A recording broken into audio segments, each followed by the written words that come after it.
Sandy Says Read. Welcome back to the channel. This evening we're going to do a quick review of Nobody's Home, an Anubis Gates story by Tim Powers. All right, you guys have heard me say on this channel before that I very much recommend The Anubis Gates by Tim Powers. This one was released in 1983, all right? And it took a little while before Tim went and revisited the Anubis Gates world. I'm not going to say the Anubis Gates time period because, you know, it's a time travel novel.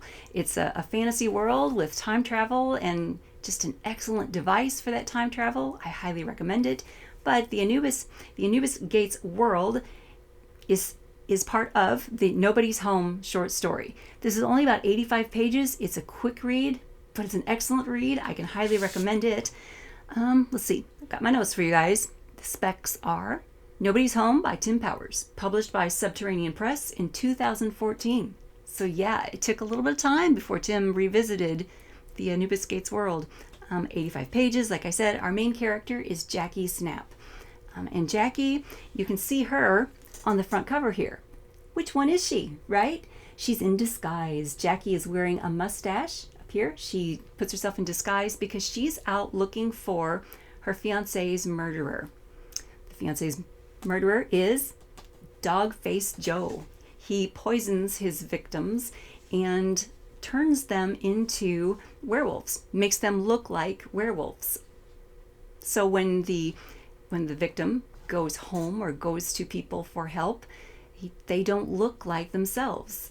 And unfortunately, when Jackie's fiance, Colin, returned to her looking like a beast, she shot him and killed him. So Jackie is walking around with a lot of guilt, a lot of trauma, and a vial of her fiance's ashes around her neck. And that comes into play later in the story.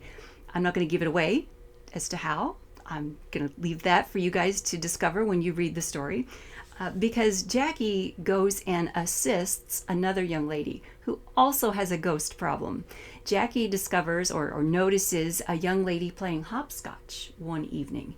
Only the young lady's not playing hopscotch, really. What she's doing is she's performing a ritual to get rid of her own ghost. Her husband, her late husband, has a ghost who's harassing her and trying to pull her into the afterlife with him. This is not a great thing. So Harriet is trying to, perform this ritual to get rid of the ex-husband ghost that's following her around. So Jackie assists her with some bad guys that come and try to get Harriet. So Jackie and Harriet, they get together, they team up, and they decide the way to get rid of their ghost problem is to visit this fellow called Nobody. He's a trickster, though. So they go to Nobody's home, which is a great play on words. You guys know I very much enjoy Tim Powers' writing style. I like the play on words. I like a lot of stuff that was going on in here. Now, I'm not going to tell you what the girls do. I'm not going to tell you what Nobody does. I'm not going to give that all away. But just keep in mind, Nobody is a trickster. He's a liar. You shouldn't be trusting Nobody. So when Harriet and Jackie are trying to get rid of their ghosts with Nobody, Jackie has to be a trickster too. And I'm going to leave it at that. It's a great story. I highly recommend Nobody's Home.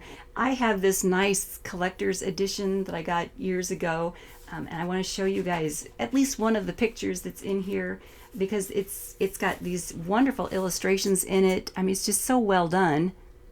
You know, the images, the illustrations, the writing, very well done. I can highly recommend Nobody's Home, a good fantasy read. I think that's it. Okay, guys, thumbs up because fantasy reads are awesome, and thanks for tuning in.